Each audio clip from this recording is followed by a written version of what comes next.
시간 보셨죠? 2시간 40분. 2시간 40분이면 몇 분이에요? 160분 되겠네요. 2시간 40분이니까. 조국 장관의 부인 정경심 교수가 지난주 토요일 5일이죠. 두 번째 검찰의 불려나와 비공개 소환 조사를 받았습니다. 그렇죠? 예, 김민지 기자, 그와 관련된 이야기죠? 그렇습니다. 정경심 교수는 지난 토요일에 이제 검찰에 오전 9시부터 오후 11시 55분 정도까지 이제 조사를 받았는데요. 아하, 그래요? 그 중간에 이제 제대로 조사 받은 시간이 2시간 40분밖에 안 된다는 겁니다. 오전 9시에 시작을 해서 지난 3일에 조사를 받은 그 1차 조서를 열람하는 시간을 가졌습니다. 오후 4시까지 그렇게 조서를 열람했고 2시간 40분간 조사를 받은 뒤에 저녁을 먹은 뒤에는 2차 조서를 열람하는 시간, 그러니까 정식으로 조사를 받은 시간이 저 긴 시간 중에 2시간 40분밖에 안 된다. 이런 뜻입니다. 예. 자, 그러니까 조금 더 우리 시청자 여러분들의 이해를 도와드리기 위해서 저희가 좀 더 친절하게 그래픽을 좀 준비해봤습니다.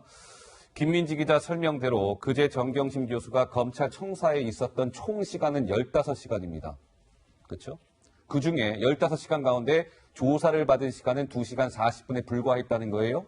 대부분의 시간은 뭐 했을까요? 조서 열람하는 데 시간을 썼다는 겁니다.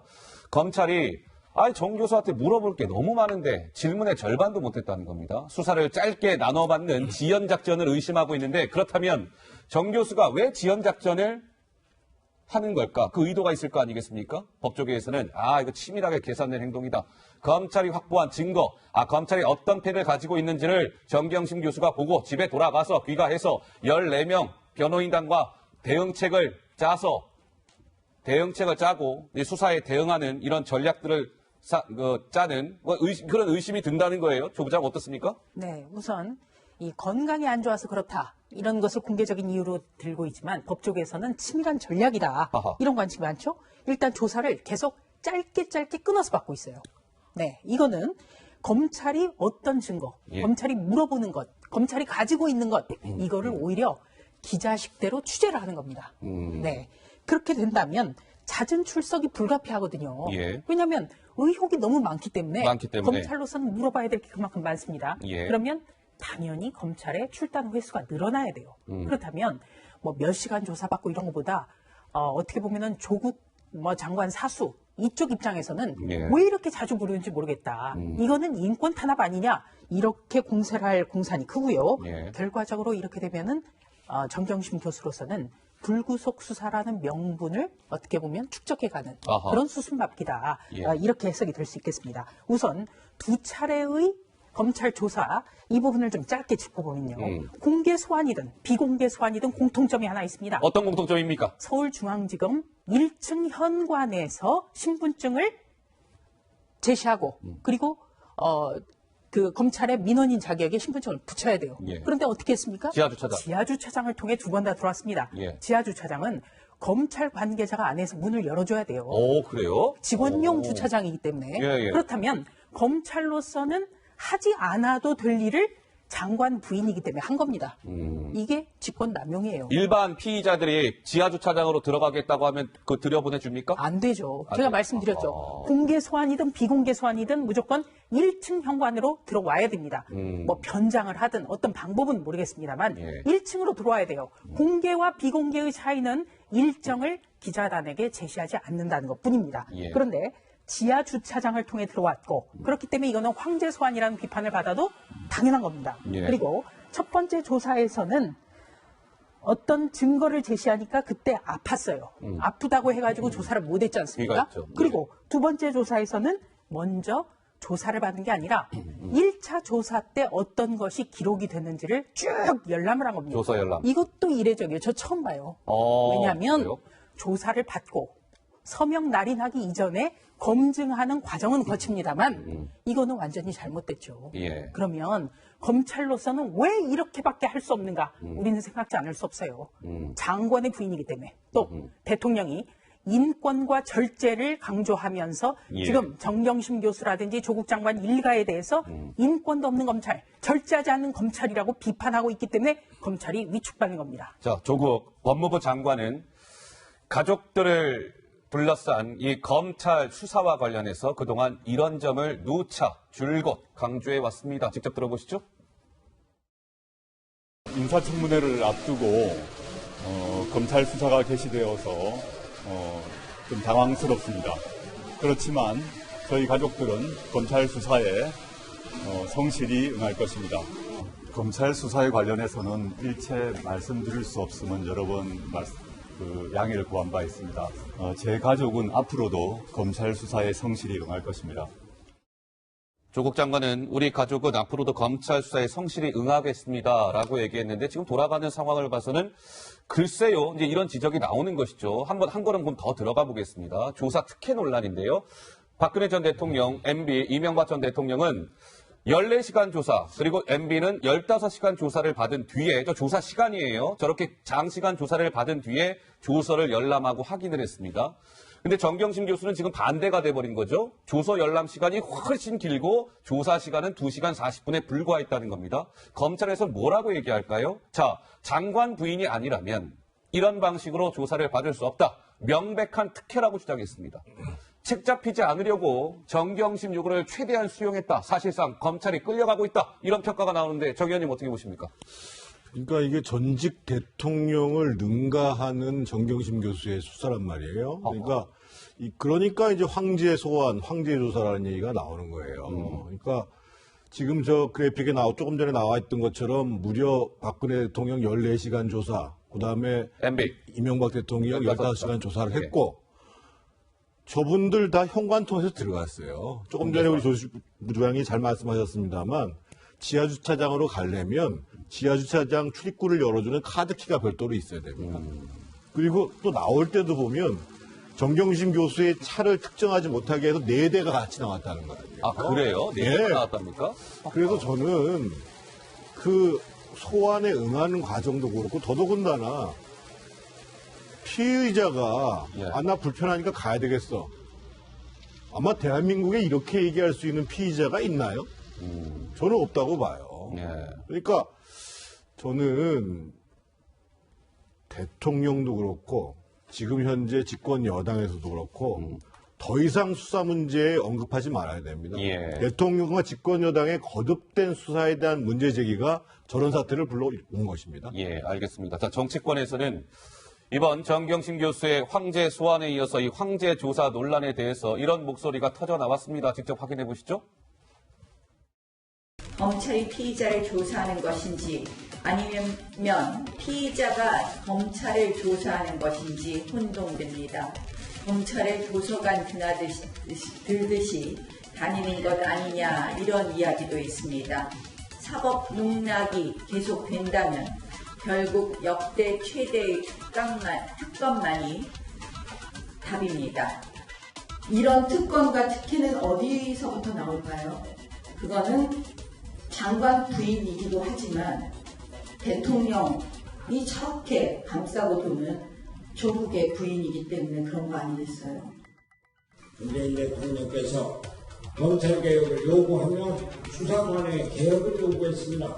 검찰개혁의 제1수에다가 정경심 교수 제2수에다가 공직장관이라는 얘기까지 나오고 있는 시점입니다.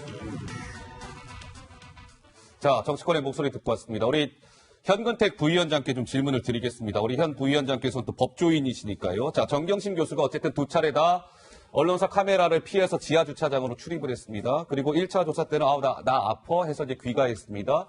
그리고 2차 지난주 토요일 조사는 오히려 조사 시간보다 조서를 열람하는 시간이 월등히 많았습니다. 좀 이례적인 상황이라는 걸 우리 현 부위원장 인정하십니까? 조금 이제 조사 열람 시간이 긴 거는 맞습니다. 근데 지금 이제 그렇게 묻는 취지가 기본적으로 검찰이 수사하는 거를 인정해야 되는 거 아니냐. 그 프레임인 것 같아요, 제가 보기에는. 근데 사실은 피의자의 권리는 조사 시간이라는 건 제한이 없습니다. 열람 시간에. 예전에 이제 양승태 원장 같은 경우도 이틀 조사받고 35시간인가 조사 열람했는데 저는 그때 똑같이 말씀드렸어요. 그걸 비난하면 안 된다. 어쨌든 본인이 검찰이 수사하는 것에 대해서 당연히 거절하고 아니면 그거에 대해서 아니다라고 하고 그게 안 맞으면 수정해달라 하고 예. 아니면 열람하는 건 본인이 권리이기 때문에 그 시간에 제한을 두면 안 되는 것이고요. 저는 직인도 마찬가지라고 봅니다. 우리가 예를 들어서 어떤 서류를 공무원이나 검찰이 수사해서 서류를 제시했는데 예. 이게 만약에 내 의사가 안 맞다. 그럼 안 찍을 권리가 있는 거예요. 아하, 조서에 그 날이 안 한 거. 당연하죠. 예. 권리이기 때문에 그거를 안 찍었다고 비난한다든지 아니면 조서 열람을 길게 했기 때문에 비난하면은 피의자가 기본적으로 위축되기 마련입니다. 그리고 지금 모든 언론들이 왜 그러면 여러 번 반영하는데 제가 아는 어떤 의뢰인이든 어떤 피의자든요. 경찰이든 검찰에 여러 번 가는 거 원하는 사람 별로 없습니다. 대부분 빨리 끝내고 싶어 해요. 예. 그래서 대부분 확인하고 빨리 직인 끊고 그냥 나갑니다. 대부분의 사람이 그렇거든요. 네. 그런 부분이 있다 그러면 지금 말씀에 예를 들어서 아프니까 조사 못 받겠다. 그러면 대부분의 경우에 배려를 해줍니다. 예를 들어서 조사가 지금 예를 들어서 1시간만 한 게 아니라 8시간 하지 않았습니까? 처음에도. 그렇다고 한다면 그런 걸 가지고 조사 열람 시간이라든지 직인이라든지 아니면 아프니까 다음에 조사 받겠다. 이런 걸 가지고 자꾸 문제 제기를 하는 거는 저는 딱 하나라고 봐요. 그냥 검찰이 조사하는 거 혐의 그냥 순순히 인정해라. 근데 제가 물론 변호사 입장이니까 그렇지만 절대 그건 아니다. 알겠습니다. 본인의 어쨌든 피의자로서는 자기가 할 수 있는 건 최대한 해야 된다. 야. 그다음에 지금 말씀처럼 이거를 지연시켜서 무슨 뭐 불구속 뭐 재판한다는 그런 뭐 아무 관계 없어요. 전략 아니냐 이제 이런 해석 아무 관계 나와요. 없고 예, 예. 그다음에 사실은 그 조사를 받게 되면 증거를 제시할 수밖에 없어요. 예. 근데 그 사실 피의자들이 본다기보다는 예. 변호인들이 입회를 합니다. 변호인들이 입회를 하면 증거라든지 아니 물어보는 걸 보면 검찰이 어떤 증거를 갖고 있는지 어떤 의도로 조사하는지 알 수 있게 돼 있어요. 그래서 예. 제가 보기에 이거 뭐 무슨 수사 지연 전략이다. 제가 보기엔 과다한 것 같습니다. 알겠습니다. 예. 그래서 제가 주말에 이 현직 검사들이 쓴 페이스북 글을 많이 봤어요. 현직 검사들. 네. 예. 현직 검사들의 페이스북에 뭐라고 올라와 있냐면 검찰이 아주 중대한 기로에 서 있다. 검찰이 왜냐하면 중대한 기로에 서 자 우선 서울중앙지검의 특수부의 수사를 받는 대상 일반인이 아닙니다. 거악이에요. 공공의적이고 또 어떻게 말하면 국정농단 의혹의 당사자 이런 사람들이 서울중앙지검 특수부의 조사 대상자가 되는 거죠. 예. 그런데 앞으로 이런 사람들이 지하주차장을 열어달라 했을 때 어떻게 할 거냐? 네. 앞으로 딴 사람들이 앞으로 그럼 다 열어줘야죠. 정교수처럼 나도 지하주차장 문 그렇습니다. 열어달라. 그래야 황제소환이라는 오호. 비판을 안 받을 수 있는 것 아니겠습니까? 예. 그리고 아파서 집에 가겠다. 내가 한 것 아프니까 서명 날인 못하고 가겠다. 이러고 다시 와서는 신문 조서부터 다시 검열을 해야지 조사는 나중에 하겠다. 예. 이랬을 때 과연 검찰은 어떻게 할 것인가. 그래서 이 정경심 교수 현직 법무부 장관 부인의 조사에서 검찰이 지금 너무 많은 것을 내줬다. 예. 수사라는 것은 인권과 그리고 실체적 진실을 찾아가는 것. 이 두 가지가 조화를 이루어야 되는데 예. 지금 지나치게 실체적 진실 규명이 지금 어떻게 보면 위축되고 있다. 이런 글들이 주말 사이에 올라왔습니다. 오늘 그 시청자 여러분 지금은 이제 그 국정감사라는 게 진행되고 있죠. 21일까지 10월 21일까지 이제 국정감사가 진행되는데 오늘 국감이 좀 하이라이트가 있었어요. 시청자 여러분. 왜 그런지 아십니까? 조국 장관 일가를 지금 수사하고 있는 서울중앙지검이 수사하고 있잖아요. 서울중앙지검에 대한 국회 국정감사가 있었기 때문입니다. 자, 김민지 기자 상황이 어땠습니까? 네, 오늘 국회 법제사법위원회 위원들이요, 서울고등검찰청을 찾아서 서울고검과 중앙지검 등 국정감사에 돌입했는데, 당연히 조국 장관 수사에 관한 이야기, 또 검찰 개혁에 관한 이야기가 오가면서 공방이 벌어졌습니다. 그 중에서도 특히 한국당의 정가윤 의원이요, 조국 장관에 대해서 가족 사기단의 수괴다 이런 표현을 써서 또 고성이 오가기도 했습니다. 이 상황 영상으로 준비되어 있습니다. 특히 이번 검찰의 계획은 조국 가족 사기단의 수사에 검찰의 명운이 걸려 있습니다. 수사를 잘 해주시기를 당부를 드립니다. 우리 중앙지검장 한 말씀 해보시죠. 제기된 사건에 대해서 사실과 증거를 잘 살펴서 좀 철저히 조사를 하도록 하겠습니다. 오늘 중앙지검장 얼굴에 기가 좀 빠졌네요. 당당하게 안 하세요. 방금 질의하는 가운데 장관을 가족사기단의 수괴다 그렇게 표현하셨더라고요. 이 표현은 좀 지나친 거 아니겠습니까? 굉장히 모욕적이고요. 인신공격적입니다. 이 점에 대해서 우리 정가윤 의원님께서 이 표현만큼은 철회하시고 아니 장재현 의원 얘기하지 말자 그랬잖아요. 발언 끊었지 않으면 누가 먼저 했어요, 그거? 지금 금방 의원이 지금 금방 장재원이 나한테 얘기를 하는 거 아니야 지금?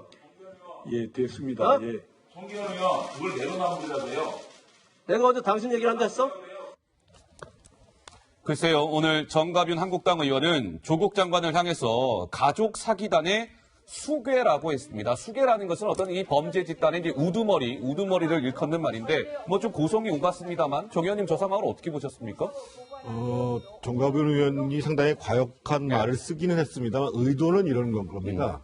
지금 가족 대부분이 지금 수사를 받고 있는 상황에서 법무부 장관직을 하고 있단 말이에요. 그러면 직무상 이해 충돌이 발생한다는 거죠. 그래서 그것에 대해서 정부에서 권익위원회에서도 충돌의 여지가 있다고 얘기를 했고, 전에 사례는 남부지검장 권익한 지검장이 자기 장인이 혐의를 받게 되니까, 예를 들면 KT와 관련해가지고 그 채용비리 관련해가지고 혐의를 받게 되니까 직무가 정지가 됐어요.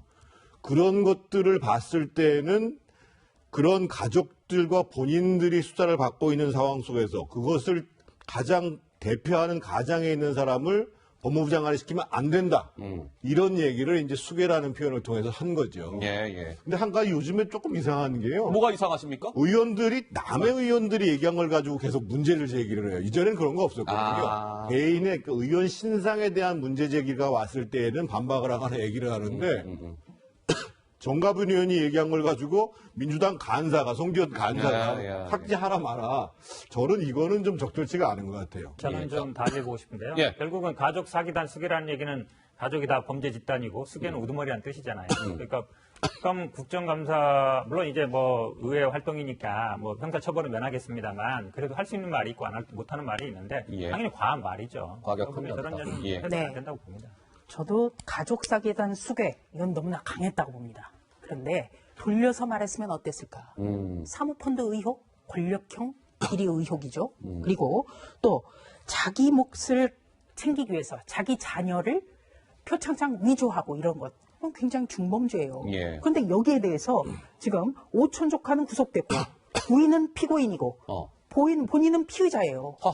그래서 과거에 신승남 검찰총장 같은 경우에는 남동생이 수사선상에 오르니까 수사에 외압을 행사할 가능성을 배제하기 위해서 본인이 직을 내려놓습니다. 직을 내려놓는다? 네. 자기의 남동생이 수사선상에 오르자마자 검찰총장 옷을 벗습니다. 왜 그렇겠어요? 그런데 조국 장관은 계속해서 여기에 대해서 아랑곳하지 않고 이른바 조국만의 검찰 개혁을 이야기하고 있지 않습니까? 그래서 국민들이 굉장히 불편해하는 것이죠. 알겠습니다. 자, 그 조국 장관의 부인 정경심 교수가 지난주 토요일 날 검찰 조사를 받았다. 저희가 내용을 쭉 짚어드렸습니다. 그렇죠?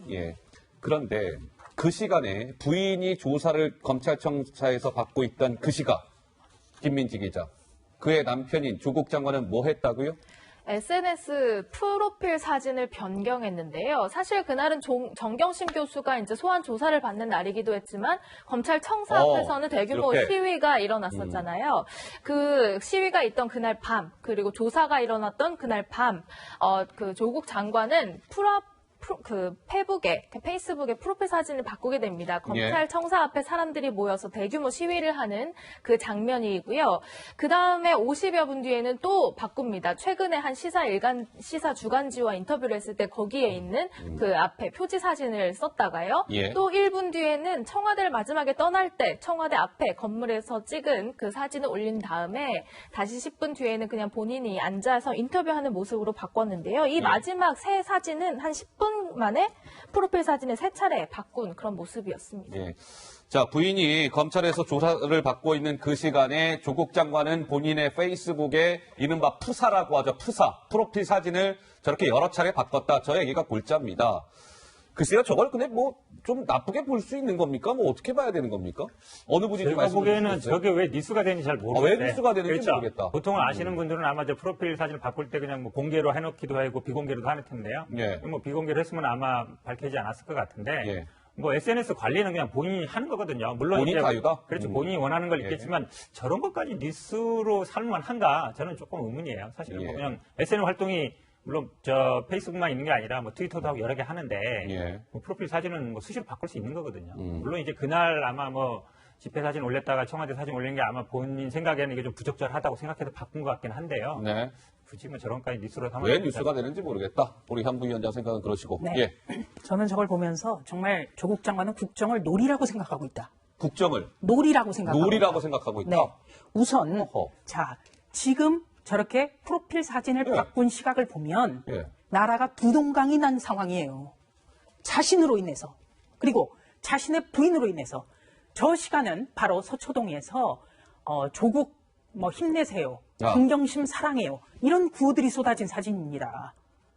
본인이 어떤 본인의 잘못으로 인해서 가족을 잘 관리하지 못해서 이런 의혹이 벌어진 것, 이것 자체가 국민에게 사과할 내용입니다. 예. 그런데 이 가족 어떻습니까? 그런 거 없어요. 놀이라고 생각지 않는다면 저렇게 계속해서 바꾸지 않습니다. 그리고 저는 더 충격을 받은 게 어떤 게 충격이? 저런 예. 그 조국 장관의 프로필 사진 그 배경이라고 하죠. 네. 배경에는 항상 문재인 대통령이 나와요. 아, 그 배경에 네. 문재인 대통령이 예, 등장한다. 그래서 이거는 대통령의 힘을 믿지 않고서야 이것이 가능한 것인가. 이런 생각도 해보고요. 예. 또 한 가지는 그 정경심 교수 같은 경우도 최근에 페이스북 만들고 그 푸사라고 하죠. 이 프로필 사진에다가 그 바람에 맞서는 철제물 동상 이거를 써놔요. 예. 그러면 이게 정말 택도 아닌 의혹에 대해서 내가 맞서겠다는 뜻 아니겠습니까? 아하. 그런 의지를 보여주고 있는 거고. 예. 또 딸 같은 경우는 검찰 조사받은 날 카페에서 찍은 사진을 바꿔 끼워요.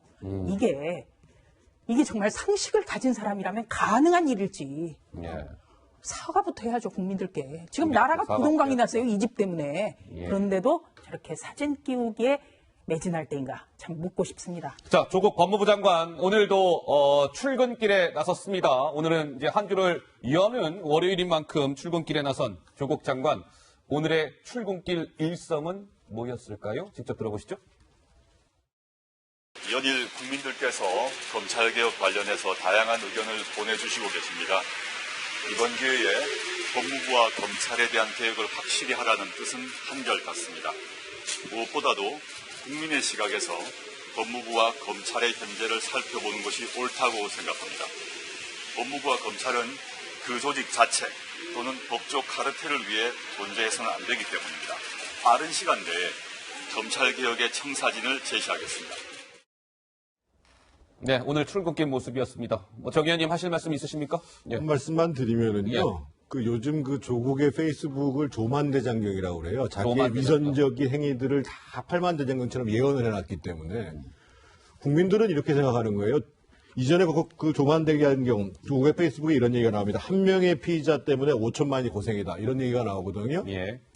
최순실 때 쓴 얘기죠. 본인이. 그런데 예. 사실은 지금 본인과 그 부인 때문에 5천만이 고생하고 있는 거예요. 그러면 저렇게 정말 뻔뻔하게 검찰개혁을 얘기하기 전에 자신과 자신 가족들로 인해서 국민 여러분들께 큰 심려를 끼쳐드려서 그리고 나라가 이렇게 갈라지는 모습에 대해서 정말 죄송합니다. 이 얘기를 해야죠. 예. 아니 법무부 장관이라는 공직자가 어떻게 저렇게만 얘기를 할 수가 있냔 말이에요. 예, 알겠습니다. 그런 게 좀 아쉽다는 게 이제 정 의원님 생각이시고요. 자, 그렇다면 저희가 준비한 다음 주제를 이제 화면으로 보여드릴 건데요. 이런 것이죠. 지금 이제 광장이 갈라졌다 뭐 이런 게 나오잖아요. 서초동에서는 검찰 개혁을 외치는 집회. 지난 3일 개천절날은 조국 사퇴를 요구하는 광화문 집회가 있었습니다. 이에 대한 문재인 대통령의 첫 언급이 나왔습니다. 화면으로 확인해 보시죠.